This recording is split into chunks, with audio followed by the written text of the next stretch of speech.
Well, hello there, San Diego, and everywhere else, I guess. My name's Joshua Zeiber. This is my son, Joseph. and this is the Film After 11 podcast. Now, normally in this podcast, I don't tell my kids what movie we're going to watch until we sit down here and record. However, this week is a by special request episode. So, Joseph, what movie did you ask to see? Anchorman. Yes, so this week we're going to watch Anchorman, The Legend of Ron Burgundy. Joseph, what made you pick this movie? Um uh I was I was there it was on at a sleepover and I wasn't paying attention. So you saw part of the movie, but not the whole thing. Yeah. How much of the movie would you say you saw? Like not a lot. Not a lot. All right, well, let's watch the rest of it. I think you're going to enjoy it, yeah? Yeah. All right, because as they say, 60% of the time, it works all the time.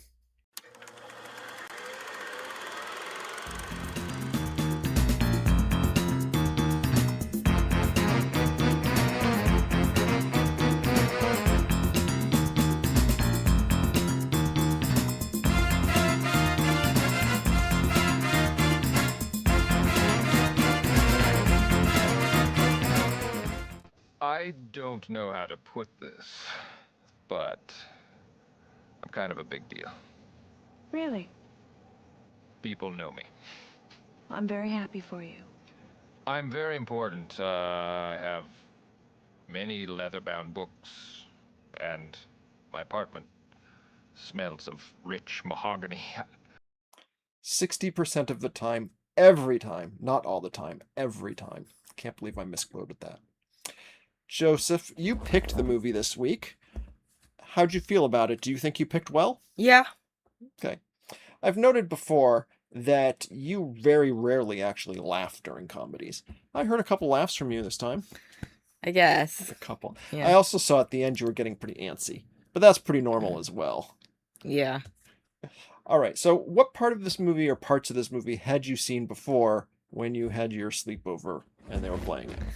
I saw the big battle between all the different news channels and I saw the ending. The brawl. Oh, so you saw the ending as well? Yeah. And that wasn't the end for you? You needed to see the beginning? Yeah. Okay. I basically started watching from the brawl. Okay. And that's basically all of the movie, but I didn't want to tell you because I wanted to watch it again. Wow. All right. So, Joseph, this movie was obviously a parody. hmm Can you tell me in what era this movie was set? um, Probably the 80s or 90s. Wow, that's all ancient history to you, I know. This movie was set in the 1970s. That was my third guess. Your, that was your random guess you would have picked. Is it the 1940s? Yeah, I realize this is all ancient history to you, but what's kind of funny is that back then there were very clear distinctions between each decade. They had different styles and fashions, and just things were very different in each decade. I don't really think that's the case anymore now. I feel like maybe that's just because I'm old now, but I feel like recent decades all kind of feel the same to each other.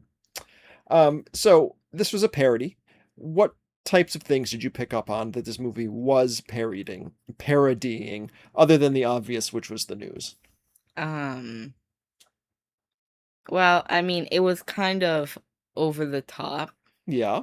so it was probably parodying some comedies.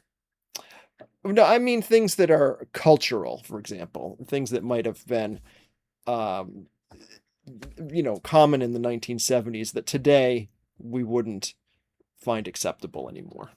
How they didn't want the woman on the news channel. It is Anchor Man, not Anchor Lady, and that is a scientific fact. Uh-huh. There's a lot of sexism in this movie, yes? Mm-hmm. And what was called chauvinism, which is just, macho men being macho and dismissing women. And it's the same thing as sexism.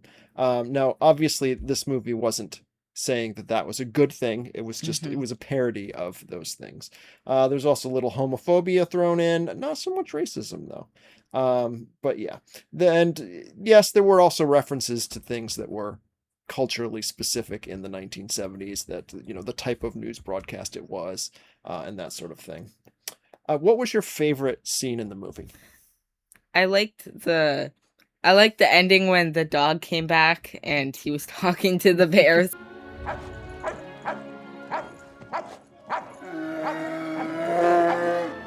Baxter! Was he your favorite character? Yeah. I had a feeling. And I thought the brawl was funny.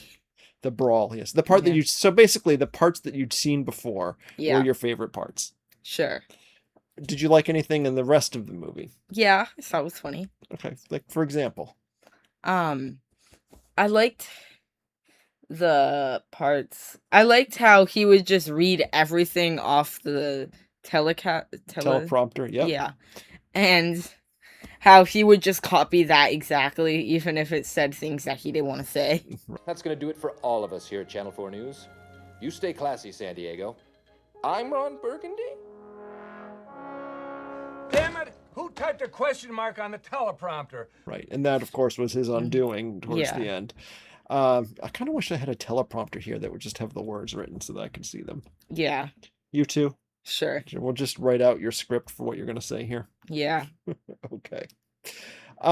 This movie's very quotable as well. Tons of famous lines in this movie that just get people will repeat all the time. I love scotch. Scotchy, scotch, scotch. It's called Sex Panther by Odeon. It's illegal in 9 countries. You understand me? Dorothy Mantooth is a city. I'm in a glass case of emotion. Loud noises! Boy, that escalated quickly. There's a lot in this movie that's pretty quotable. So you liked Baxter the dog. This movie also, a big part of it was the romance between Ron and his co-anchor Veronica. Now that typically is a sort of thing that you get annoyed with or antsy about and don't really care for. Did you like it in this movie? I mean, it was all right. It was kind of the main point of the movie, so I mean, you can't say nothing. You can't just ignore it. So. Okay. Did you like the actress who played Veronica? Yeah. Was she an appealing character for you? Yeah, I think so. Okay. Just so you know, her name is Christina Applegate. She had been a pretty famous television star in a sitcom prior to this, but also in some movies, and this was a big one for her. This movie also had a lot of other famous people, some in major roles, some in kind of cameo roles. So you had mentioned at the beginning of this movie that you knew who starred in it. Who was? Will Ferrell. And because you have a track record of not ever recognizing famous people, what else has Will Ferrell been in that you've seen? Okay. Oh my God.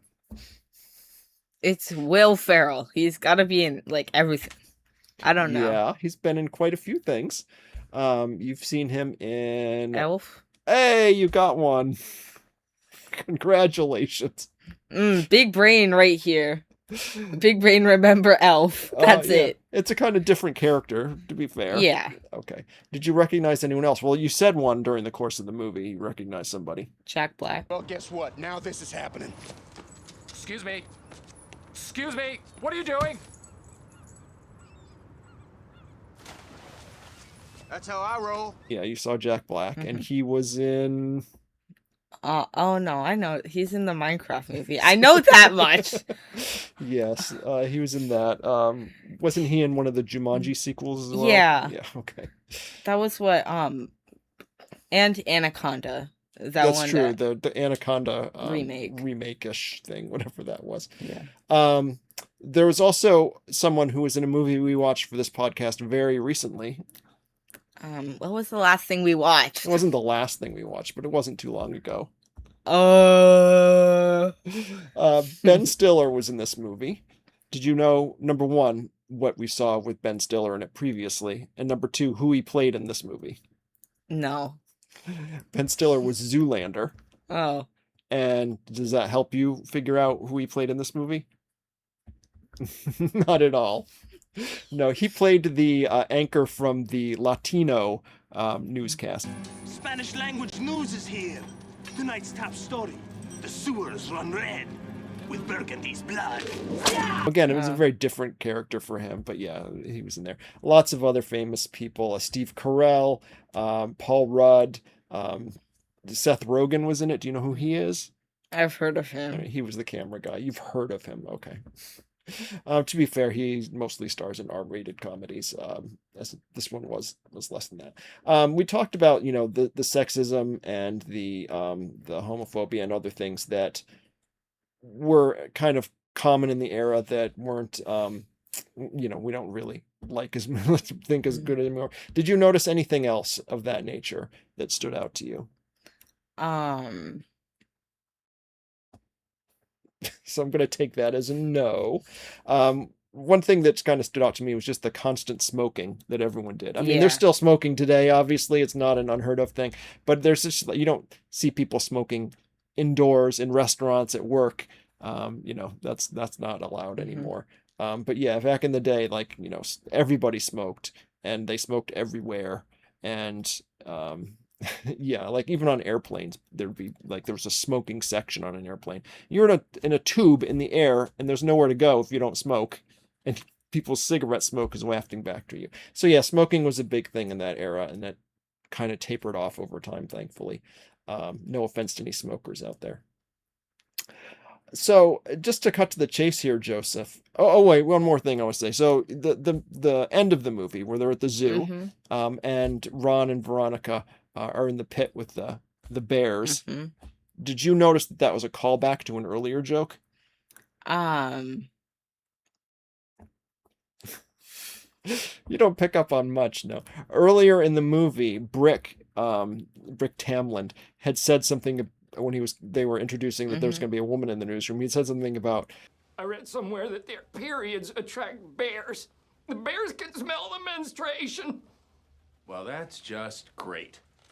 You hear that, Ed? Bears. Now you're putting the whole station in jeopardy. And then at the end, she's in a pit with bears. All right. So let's just cut to the chase here, Joseph. Did you like this movie? On our scale of a W to an L, it gets a W. Okay.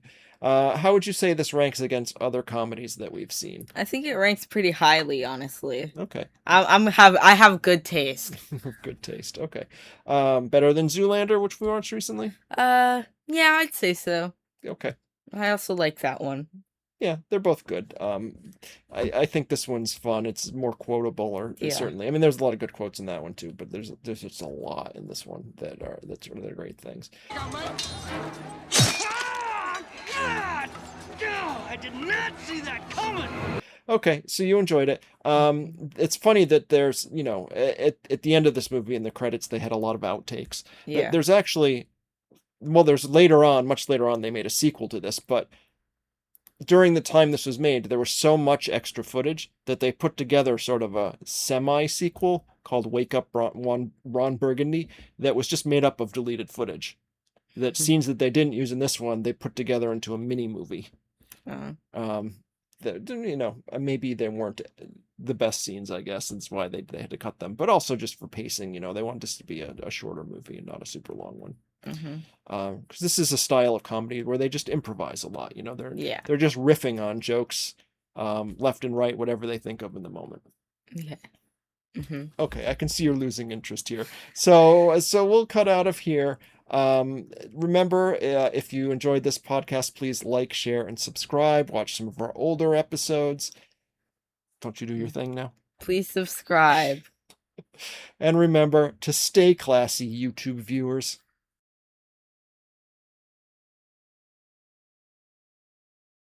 Well, too much screen time might give you Oxford's word of the year, brain rot. Well, I met a little boy who put down his tablet and has now lifted up his entire neighborhood. 11-year-old Joseph Zyber spends every Monday afternoon putting together the Waterman News, a single-page newspaper with all the news fit to print, as long as it's news about Waterman Road. My mom told me to do something with my brain.